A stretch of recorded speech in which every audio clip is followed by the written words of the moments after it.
Remember when I used to read lyrics on this show? Yeah. I've got her in my head at night when I go to bed, and I know it sounds lame, but she's the girl of my dreams. Karma, karma, karma, karma, karma chameleon. And of course, I'd do anything for her. I'd search the moons of Endor. I'd even walk naked through the deserts of Tatooine. That's the worst thing I've ever heard. Right. And it's on an album. Well, that's better. Princess Leia, where are you tonight? And who's laying there by your side? Just so you know.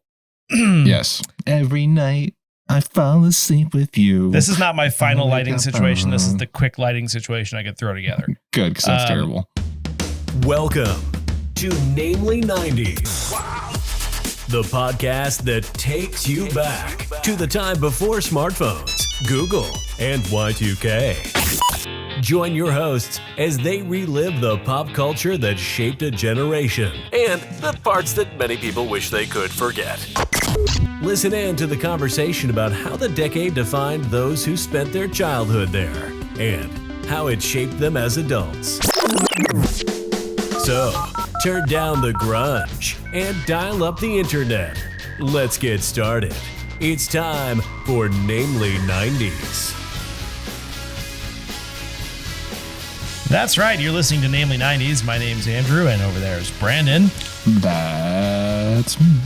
You can find us online at namely90s.com or on Twitter, and not Twitter or X, or not that either, Threads. Exhibit. And Instagram at namely90s with an 90s. You can also find the show every Monday at youtube.com/@namely90s. And finally, if you'd like to support the show, head on over to patreon.com/namely90s, which we should also check at some point and get signed up for one of our support levels. I'm sure we'll check it by Christmas. Yeah. There's $1 million sitting in our Patreon right now. And then it just goes to like the one other Patreon I'm signed up for. Yeah. As a monthly expense or something. Yeah. the $5 a month we're getting is just going directly to someone else. What was I going to say? Oh, yeah. Well, you know, as much as I hate going on Twitter now, especially, there's an option to only see people who pay for a blue checks responses. Why would you want that? I know, right? It's like, I guess it's a club for Elon stans, but as long as, until it actually closes, we probably will be on there, or, you know, incites some sort of riot. But yeah, but Instagram's our main form of communication currently. Do you think Elon's going to embed the song "Closing Time" by Semisonic in the background, like MySpace? Remember how you did that on MySpace? Yes, I mean, not me personally. I think I had something more interesting and emo-y on my MySpace. Or remember the patterned backgrounds you could do? Like the whole background was some sort of ridiculous pattern. I mean, if you knew any like basic HTML, it was as fun as making a GeoCities page. Yeah. Oh, GeoCities. Those were the days. No, I'm sure Elon's going to embed H to the ISO and claim that he's claim some sort of victory. Did you see how he was like, he apparently sent threatening letters to Warner Brothers when they were going to fire Amber Heard? Yes. Well, apparently they were dating. Yeah, I did not know that. I mean, he would. You're right. Yeah. From what I understand, he, at least for some amount of time, was able to bully around like 5-star U.S. generals. So it's terrifying how much power that man has. Yeah. Like I said, he's all of his bad decisions, creating an underwater layer from which he will be the new Bond villain in the Christopher Nolan flicks. Yeah, like if he could own a volcano layer, he would. I bet he does own a volcano, honestly. Or if he doesn't, he owns a mountain and like an entire mountain that he's trying to transform into a volcano, active volcano. If he does start putting laser beams on sharks, like putting laser beams on freaking sharks. With laser, on their heads. I did not know that Dr. Evil was closely modeled on Blofeld from... Well, that's terrifying. You've completely disappeared from my monitor. I still see myself on Zoom. You're back. What happened there? I had no interruptions on my end. Oh, I have just a complete blank spot in my recording. Anyway, you were saying something about you didn't realize that he was like based on after Blofeld from like the outfit. Oh yeah, didn't know that. Straight out of which the fifth one? The Diamonds one. Diamonds Are Forever. Diamonds Are a Girl's Best Friend? No, that wasn't what it was called. Diamonds Are Forever. The last Connery film before the last Connery film. Elizabeth Taylor, White Diamonds.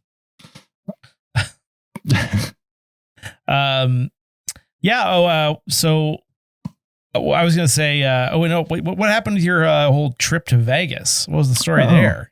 Went to Vegas to see the Postal Service / Death Cab for Cutie. It's the 20th anniversary of the Postal Service album and Transatlanticism from Death Cab.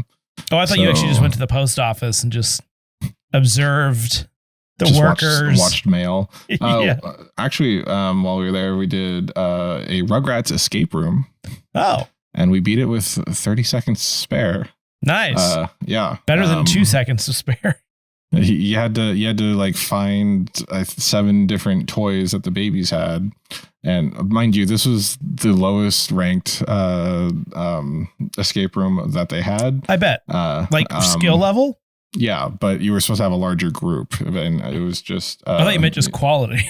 Me and my girlfriend. No. Well, so it was an exclusive thing that came out during the pandemic. For this one brand of escape rooms, and apparently they renewed it for 2 extra years, or for 2 more years. So I was lucky enough to do it because I originally saw it when we were in the pandemic. They're like, do it virtually. I'm like, no. Virtual escape room. But like there was one part where you were supposed to like chain each other together and let a low level electrical current run through you from a fence to like the other side of the room. But we had to somehow do that with 2 people. This escape room contains light bondage. Yeah. And then at the end, we found, I think it was a Reptar doll, the last piece we needed. And I was like, I didn't remember how much time was left on the clock. I knew we had 2 minutes left when we started putting the key in, or the final keypad in, and it's like like coming up slowly out of the canister, and so like Darth Vader in Empire Strikes Back, that egg scene. Anyway, so it's like I grab it and I'm just like I'm running back to the thing and slam it down on the escape room thing, and I look up the thing and there's still like 30 seconds left. I could have just walked in with the Reptar doll to get us out of there, but that was fun. And ate at Best Friend, ate at Momofuku. We actually had a really great seat at Momofuku where you could see the Paris and fancy. Yeah. And then went to the Wicked Spoon for a buffet on one of the days and couldn't eat a lick later. That's brutal, seriously. Yeah. What, the eating too much? Well, that, but then also the illness situation. Oh, that was a different day. Oh, it was a different day. Gotcha. Yes. No, that we went to see the Michael Jackson Cirque du Soleil show. Oh, okay. But overall, when I returned from Vegas, I made an improper choice of purchasing Taco Bell. Oh, I thought this happened in Vegas. Why was I so confused? I thought it happened in Vegas. No, I got back from Vegas. Oh, I was like, why is he going to Taco Bell in Vegas? I mean, that's something you might do, but. I did go to the Cantina on a previous trip, but returned from Vegas, I had McDonald's on drive back, and then I had something moderately healthy in the middle of the day, and then I was like, I took a nap and I woke up and I was like, I need to get food. It was like 11 at night. I'm like, I'll just order Taco Bell, and it took me a half hour to get my food from Taco Bell, and Whoops. Clearly not hygienic, and got a little food poisoning. So I spent the next 12 hours, that scene from Parks and Rec where Chris, whatever his name is, he's like, he gets sick that one time and he's just like staring at himself in the mirror and he's just like, stop pooping. Oh, better out than in. Fair. But yeah, there was a I'm so sorry. It took me, I'm still not over it. It's like, I thought I was getting better. I thought it was like maybe a 12-hour, 24-hour stomach flu, and no, my stomach's destroyed. You need some hair of the Chihuahua. Get in there, have another. Yeah. On the bright side, I'll never go to Taco Bell again. Beefy bean burrito. Yeah, as much as I love me a cheesy gordita crunch. Yeah, they're pretty tasty. Yeah. Sorry, Taco Bell sommelier. I'm gonna have to live vicariously through you now. Even just saying that makes my stomach. Oh, yeah. We need to turn on the exhaust fan. I don't know how much sommeliering you can do. Fair. Well, I had a less eventful week than that. I drove my boat back over to the west side of the state to do some stuff to it. Fun. I had a disastrous experience trying to get the boat, including a big effing spider, and then I just like poured all of the water from the boat cover into the boat. Yeah, I forgot you were afraid of spiders. Yeah, and it wasn't a small spider. It was scurrying by my face. When I picked my girlfriend up to go to, I think it was when we went to Vegas. Maybe she was going to the airport. I opened my trunk and there was a effing black widow just in the crevice. Nope. Yep. And I was just like, smash. But when I was over on the west side, I have a friend who's doing a podcast, and a while back, he was doing a different podcast. Unfortunately, it didn't quite get off the ground, but I suggested he get 2 of the microphones that I have. However, being an idiot, hey, my microphone's good. Settle down. I'm just giving. So anyway, I was like, hey, get my microphone. It's great. Yeah, kind of as an idiot, I forgot that this is not a USB microphone. It requires phantom power. The 8-channel... 12-channel mixer that's sitting over here probably should have been my first clue. Why do I have a 12-channel mixer for 1 channel? Who knows? It was overkill. I wanted it. Anyway, so I decided I felt bad. I was going to buy him like a USB interface. And I was trying to find stuff, and they're like $100. And I just found some random guy in Marketplace who had one for like $20, like a decent one that was like really good shape. And I thought you just bought a POS. No, it's like a Steinberg UR22. No, not yours. For him. No, his. That's what it is. Oh, wow. And took me about an hour because I was installing it on a Mac, which was interesting. Yeah. But I got it working. He's going to get a second mic because it's got 2 channels. Phantom power. Sounds great. So I got them all set up, and I got us a shout out on the pod. So. For suggesting the wrong microphones to him. For buying him a thing to fix it and get him better audio quality. A year later. Yeah, well, 6 months, but they didn't do anything. Like, this is the first time they've used the equipment. They were sharing a lapel mic. Like, I'm. It doesn't matter if you have good content. So obviously that's not a huge deal. But hey, good audio. That's the point. We don't have good content, so we need top-notch audio. I'm kidding. So are we having them on for the I don't know. I'm reading the description, and they actually list 90s nostalgia. So they're therefore now competition. So F you guys. No. Anyway. Speaking of F you guys, let's move on to 90s news. Sure. I didn't really write jokes on this, so I don't know if I want you to go first. Well, that's okay. We've been canceled. I'll go first. Yeah, we've already been canceled, so it just cuts off right here. Yeah, now we're fine. Yeah. Tupac Shakur's alleged murderer was arrested late last month. The Las Vegas Metropolitan Police Department has arrested a suspect in connection with the 1996 murder of Tupac Shakur. marking the biggest break in the cold case in nearly 27 years, according to the AP and ABC News. Dwayne Keefe D. Davis was taken into custody Friday morning, which was Friday morning the 28th, 29th. Sorry, I may have lifted this from AP. Davis was charged with one count of murder with gang enhancement. The Las Vegas Metropolitan Police. The Las Vegas. Oh, okay. Yeah, no, go ahead. I was like, that's like when the whole gang gets collagen injections in their lips. Yes, okay. Gang enhancement. I don't let him look at these ahead anymore. This is all off the cuff jokes now. The Las Vegas Metropolitan Police Department announced at Friday's press conference. Let's see. Chief Deputy District Attorney Mark D. Giacomo said Davis was the on-ground on-site commander who, quote, ordered the death of Shakur. Sorry, quote, ordered the death, end quote, unquote, of Shakur, according to the AP. In a later bit of footage of the arrest, an officer asked Davis what police got him for, and he responds, "The biggest case in Las Vegas history. Although some could say it's the biggiest."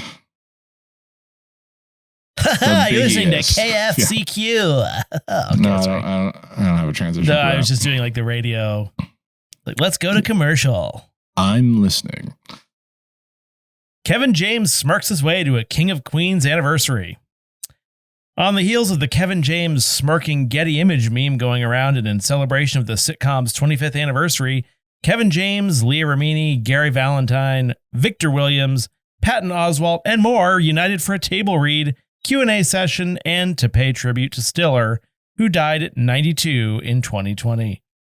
As part of their homage, they presented a video chronicling Stiller's life, featuring his son Ben, his daughter Amy, Ray Romano, Ricky Lake, and more. You can find the video on YouTube or at Entertainment Weekly's website. Joke? No, unfortunately not. This all happened. Okay. Speaking of reboots, the Seinfeld cast might reunite for a reunion about nothing. Jerry Seinfeld has hinted at a possible reunion for his classic sitcom. When asked if he was happy with the divisive Seinfeld series finale during a stand-up set in Boston over last weekend, the 69-year-old comedian let the audience at Wang Theater in on a little secret. He said, "Something is going to happen that has to do with that ending. It hasn't happened yet. Just what you are thinking about.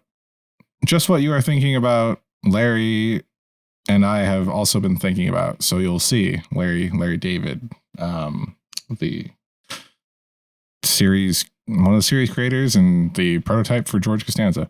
And we will update you in the future if anything comes in from this, but it's probably a whole lot of nothing. And what's the deal with rebooting sitcoms? That was more of a Larry David voice, but remember when we had the reboot alarm? Yeah. It was like the party horn or whatever. No, it was more of like a siren. Yeah, no, that was party horn. Finally, Goosebumps bumps back in a reboot. Hey, reboot alarm. https://. Oh, I'm not supposed to read that part. I hate you so much. R.L. Stein's 1992 worldwide best-selling Scholastic book series is getting a TV reboot. The 10-part series takes viewers on a roller coaster of mystery through the lens of 5 high schoolers who start to investigate the death of a teen 3 decades earlier named Harold Biddle. They discover the home where he died and go down a suspenseful journey to uncover secrets from the past. The show, which stars Justin Long and Rachel Harris alongside newcomers Zach Morris, Isa Briones, Miles McKenna, Anna Yee Puig, and Will Price, thank you for all those, premieres on Disney Plus and Hulu October 13th, making the point of paying for the recent price increase in the Disney Plus bundle not seem worth it. Did it ever? I mean, yeah, because, before the price increase, I could watch 3 things with no commercials and get Kraken games. Now I only get Hulu and Disney Plus for the same price. That reminds me, I looked at downgrading my cable today, and the lesser package costs more. I guess I've been with them long enough. Yeah, it's like my cell phone. It's like, I can get less and pay more. I like Justin Long. I like Isa Briones. She was in Star Trek Picard season 1 and 2. I think on Tinder for a while.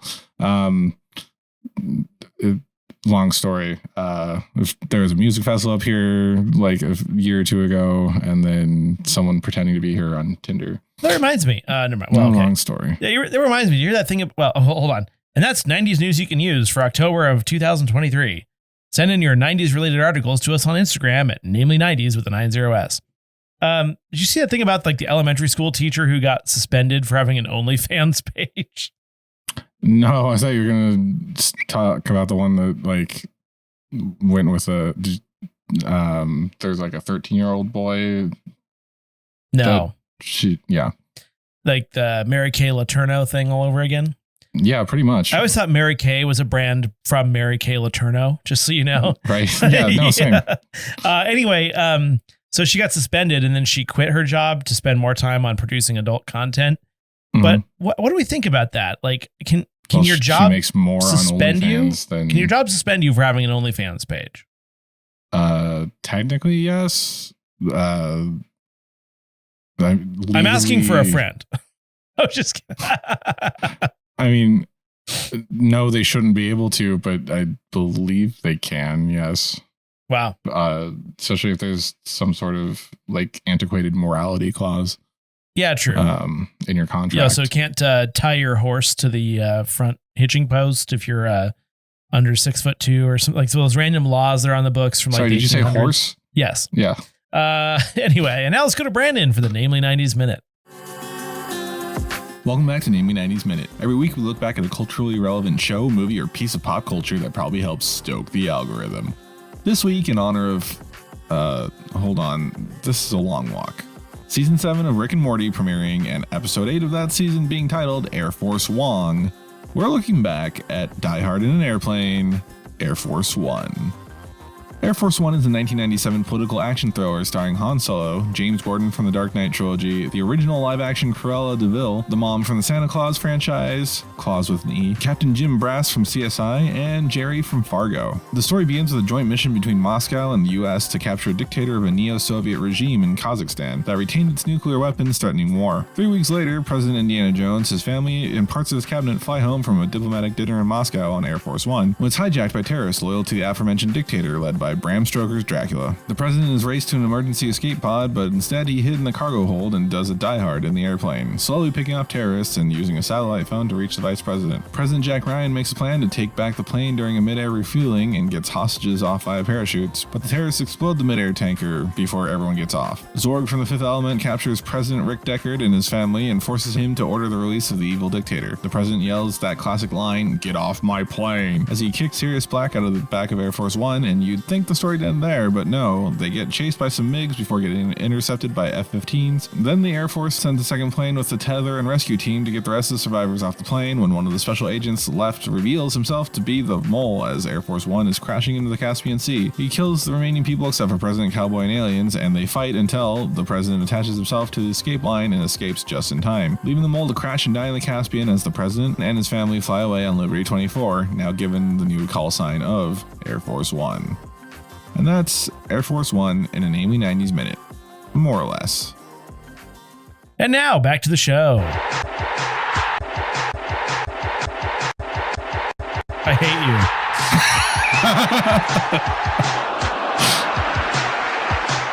I was remixing it. I did tell someone the best way to get out of a Zoom call is you just go frozen and then like gradually grab your mouse as slowly as possible and just click out of the meeting. My friend doesn't do it. You know I leave this part in there. I know.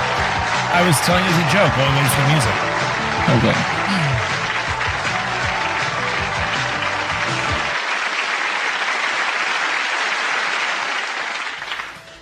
Hey there, Brandon and Andrew. It's Gavin Dange from TIDRP, your brother horseman in this retro apocalypse. Today we have a little quiz for you. A memory game, if you will. A Quizlet. That Gaz has lazily named Quirky 90s. This week, we're sending you a quote and see if you can guess its origins from some piece of pop culture from the 90s. Just remember, our worlds weren't as interconnected then as we lived across the pond and the internet still ran on coal. We'll also, because we're copying you, do multiple readings and either do a poor imitation of the character / person who said it, or poor imitations of whoever we feel like. And if you're lucky, you'll hear me slip into my terribly offensive English accent. Is that enough of a setup for you, lads? Are you ready for Quotely 90s? Name the movie and, if possible, the character that said this. Bonus points for the actor. That's not a knife. That's a knife. Wait. That's not a knife. That's a knife. Well, that's not a knife. That's a knife. It's not a knife. That's a knife. That's not a knife. That's a knife. That's not a knife. That's a knife. I tell you, that's not a knife. That's a knife. That's not a knife. That's a knife. That is not a knife. That's a knife. I always thought that was Steve Irwin, but No, I was going to say the same thing. I don't know why I always thought that. Maybe it is, but wasn't he in a movie? Well, it's not Steve Irwin, but I can see why you would Prior think to that being it's in an Australian accent. Yeah, it's the Crocodile Hunter. It's Crocodile Dundee. But who's the actor? God, if I could tell you. I know. I was like, do I slyly Google that while they're talking, or I don't think we're allowed to do that. No, it's Crocodile Dundee. Yeah, I think they'll take Crocodile Dundee. But bonus points for the actor. Crocodile Dundee. Is that the name of the movie and the guy? Well, it's like saying Hulk. Yeah, it's like saying Hulk Hogan is Hulk Hogan. Hulk right? Hogan. Thank you. I feel like we got it. But I don't know who it is. That's the problem. What's the 90s? Because is that from the first one, or was that in the 90s, or was that in the 80s? Like, I don't know. I'm going to think too long and hard on that, because I feel like there's three of them. I feel like there's three of them. The first two are kind of serious, and the third one's more like funny, where that quote would come from. But I guess Crocodile Dundee. I couldn't tell you the names of the other ones. Crocodile Dun 3. Well, and is it the Crocodile Hunter, or is it Crocodile Dundee? But yeah, that's not a knife. That's a knife. Unless they were trying to trick us with a good old knifey footy from The Simpsons. No. Anyway, yeah, I couldn't tell you what. Crocodile Dundee. Okay, we're going with Crocodile Dundee. Sold. Character is Crocodile Dundee, played by Crocodile Dundee. Yes. Or no, played by Steve Irwin. Yeah. Was Steve Irwin the Crocodile Hunter? Okay. Yeah. That's why we confuse it. Mm-hmm. Yeah. But it's clearly based on him. We know that. Or possibly the other way around. Well, because the Crocodile Dundee wears like a black leather vest and a Outback hat. So do I. Only those things, though. Yes, we all have heard about what you do in the bedroom. Assless chaps. Nope, that's fun. Whoops. Are you ready for borderline inappropriate brilliance? Got a knife. That's not a knife. That's a knife. Was said by Paul Hogan as the titular character Mick Dundee in the 1986 Australian hit movie Crocodile Dundee. I think Mick Dundee is the Crocodile Dundee. Dundee. Remains Australia's highest ever grossing film. The croc-killing, non-PC, hard-drinking Mystic Wildman was a favourite of kids everywhere, which seems a little odd to say in any day or age. And if you want to hear us talk about Crocodile Dundee, then look out for an episode in October. You'll find us at Spotify, Apple, Google, and all other major platforms. Now, let's send it back to Walkabout Wally Brandon and Dr. Crocodile Dundee. Of course. Say that bit. You can say it next time. They're touring the colonies, Gaz and Dange. And content. And third sync. Sorry, everyone. Apparently, my Zoom now stops my other recording for some reason. Terrific. Great. It's been a technical challenge tonight. It really has. So I said Hulk Hogan earlier. Hulk Hogan earlier. I think it triggered it because I knew it was something similar. I knew like they shared a name and it was probably the last name, but I didn't voice that. So technically we didn't get the bonus points. We did guess Crocodile Dundee and we did guess the character Crocodile Dundee. So I think we win that one. You think we got half a point? Sure. I think we won. And if you like your retro with an equal helping of 80s to wash down the 90s, check out our friends at the Insanely Dangerous Retro Podshow on your platform of choice and follow up with those wascally wabbits on this Thursday's, or actually some episode on Wednesday during October. They are currently, their new release schedule is on Wednesdays. And you'll find them talking about Crocodile Dundee or whatever they have up to this month. You'll even get to catch us delivering quotely 90s to Gath and Dange. Sometimes it's relevant to our next episode. It always is. And we'll obviously retweet when that Crocodile Dundee episode definitely comes out. Yeah, if it hasn't already. It hasn't because I listened to this week's episode. So to finish off, do you want to do a Tupac or Shakespeare quiz? Sure. I found this on BuzzFeed. Yeah. Obviously. I like this. It says, who said it? Tupac or Shakespeare? Tupac, who celebrates his 43rd birthday today. Well, no, he doesn't. That was 2014. Oh, still. He doesn't. Fair. He doesn't celebrate. It is his birthday. I caught up. Yes. Well, some people. So just like Elvis, some people think Tupac's still alive, but that doesn't matter because Andrew's now stuck reading more let's things. do it. Okay. First one is, if you could make it through the night, there's a brighter day. Was that Shakespeare or Tupac? Feels like Tupac to me. I've read nary a Shakespearean sonnet. I don't know. I've read a few. I had to read sonnets in high school. Or was that a joke? I don't know. I don't even know what the things are that he writes. He writes plays. He writes sonnets. And he writes TV episodes and movies hundreds of years ago. Essentially, yes. Hundreds. And I think an occasional dirty limerick. There once was a man from Nantucket. Okay, so are we going against each other or are we going together? Just do it. Who do you think? You make it through the night, there's a bright. I think it's Tupac as well. Okay. Yay. It's from Dear Mama. Some are born great, some achieve greatness, and some have greatness thrust upon them. See, that sounds like Shakespeare, but it also sounds like Tupac. This is actually quite good. And I've been watching a lot of Frasier, so it seems too profound to me. Too profound for Shakespeare? For Tupac, sorry. I haven't chosen yet. I don't know. Although it doesn't, I trip over it a little bit, so it makes me wonder if it's not Shakespeare.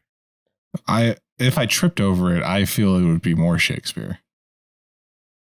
Yeah. Some are born great, some achieve greatness, and some have greatness thrust upon them. It sounds like a classic line, but is it classic because it's Shakespeare or classic because it's Tupac? It doesn't sound tight enough to be Shakespeare to me, but I thought you were going to. Oh, I thought you were leaning Shakespeare. I don't know. Now I'm questioning myself. I'm leaning Tupac. It says thrust. Tupac? Are we going Tupac? Let's do it. Okay. It is Shakespeare, Act 2, Scene 5 of Twelfth Night. I've read that. Okay. Good job. We know what we are, but we got it wrong. We know what we are, but we know not what we may be. You see, that seems on the surface like it's going to be Shakespeare. Right. But it's clearly a curveball. Well, not clearly. It feels like a curveball. Here's what I predict happening. We choose Tupac. It's Shakespeare. Okay. Then we are choosing Tupac, and it is actually Shakespeare because it's Hamlet, my favorite Shakespeare play. Followed closely by Turkulet.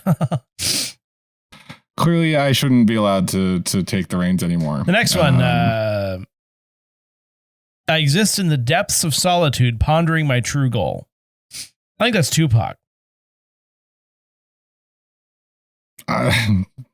But yeah, I want to say Shakespeare now, but I will go with you because I've been wrong. Aha! Yes. In his poem, Depths of Solitude. In the Depths of Solitude. Number 5, if music be the food of love, play on. That's Shakespeare. That has to be Shakespeare. Act 1, Scene 1 of Twelfth Night. I say, if it's not, I'm going to eat my own shoe. Cowards die many times before their deaths. Ooh. That feels like both of them, quite honestly. I would lean Shakespeare. I lean Tupac on this for some reason. I'm gonna follow you because I've been wrong. Okay, let's do it. Damn it. Okay. Shakespeare. Shakespearean. Julius. Act 2, Scene 2 of Julius Caesar. Please don't let me do an accent for. What's wrong with us? Your turn. Fear is stronger than love. That sounds like Tupac. That also sounds like Shakespeare. Gosh, darn it. This is he's like a modern day Shakespeare. And by modern, I mean 30 years ago. And well, what do they call them? Warrior poets back in the day. What were we going? I mean, a snap at the end.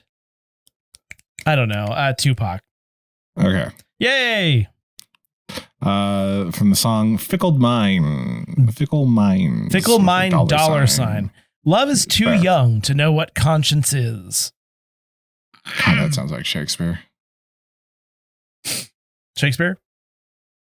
I clearly don't know anymore. It feels like Shakespeare to me, but if you have a gut feeling, go for it. Shakespeare. Okay. Sonnet 151.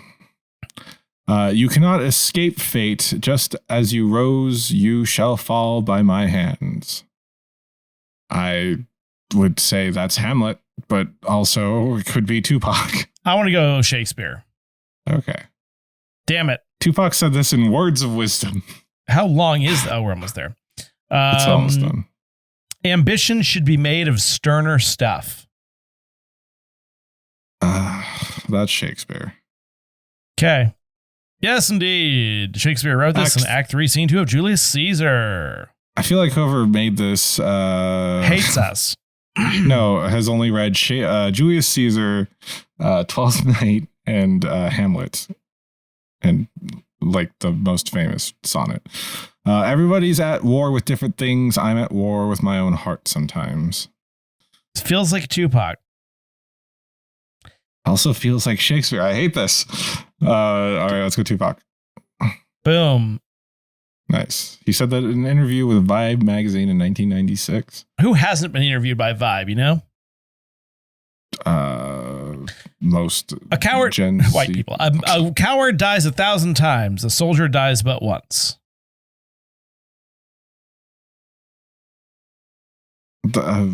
Shakespeare.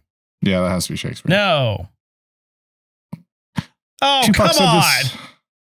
In the song "If I Die Tonight," and is referencing Julius Caesar. Come on. It's not a direct reference. Or it's not a direct. Everyone just shamelessly rips off Shakespeare. That's kind of cheap. That's literally every drama since Shakespeare. Public domain, but still. No, everything. Whatever. And Shakespeare ripped off the Greeks. We must remember that tomorrow comes after the dark. That's Tupac. Yes, it is. Or is it Shakespeare? Oh, man, we did poorly. 8 out of 13. We scored better than 54% of all their quiz takers. That's good, That's right? piss poor. Better than 54%. Well, okay. Over half. Okay. And it was a 50-50. So actually, no, we got about, wow, we got about just as good as guessing. Yeah. So clearly one of us needs to brush up on our Shakespeare and one of us needs to brush up on our Tupac. Yeah, it's not going to happen. It's worth a shot. Anything else for this week? No. Although I do I have to come to the next show with like a red bandana tied on my forehead. Well, you might get shot in your neighborhood It's possible for doing that. That's it for this week's edition of Namely 90s. Remember, you can find new episodes out every Monday. Join us next week for a deep dive episode on Andrew. Andrew doesn't know yet. Andrew doesn't know yet. And remember, in 2 weeks, you can listen to our Podcast of Horror episode, Podcast of Horror 4. Find us on Twitter and Instagram, or actually, no, find us on YouTube and Instagram at namely90s.com with a 90s, or find our personal accounts on Twitter. So no, I forgot to update this outro. If you'd like to support the show, please check out our Patreon at patreon.com/namely90s, also with 90s. And finally, you can contact us through our website, namely90s.com, once Andrew puts that contact page in. Please subscribe to us on Apple Podcasts, Stitcher, Google Podcasts, Spotify, YouTube, Audible, To Be or Not To Be, Deezer, TuneIn, iHeart, Good Pods, and wherever you get your podcasts from. I'm Brandon. That's Andrew, and we will catch you next time.